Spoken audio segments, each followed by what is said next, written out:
That second desk, blue jacket. What is your name? My name is Alexis.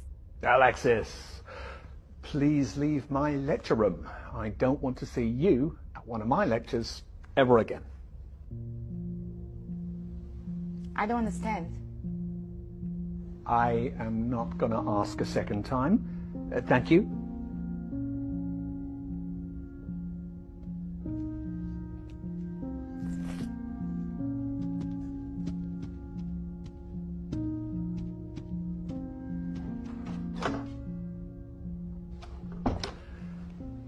Why are there laws? What are laws for? Anyone? Social order? To protect the person's personal rights. So that you can rely on the government? Justice? Thank you. Tell me, was I unfair to your classmate just now? Indeed I was. So, why didn't any of you protest? Why didn't any of you try and stop me? Why didn't you want to prevent this injustice? You see, what you have just learnt, you wouldn't have understood in 1,000 hours of lectures unless you lived it. You didn't say anything because you weren't affected yourself.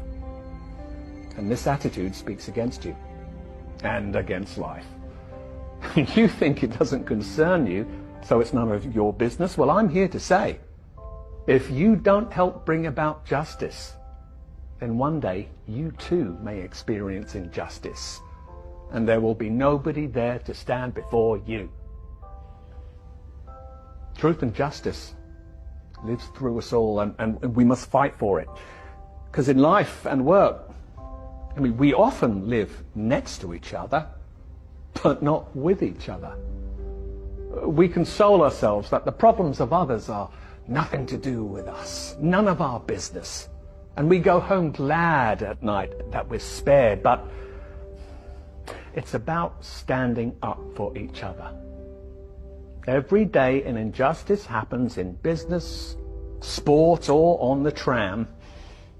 Relying on someone else to take care of it is not good enough. It is our duty to be there for others, to speak up for others when they cannot.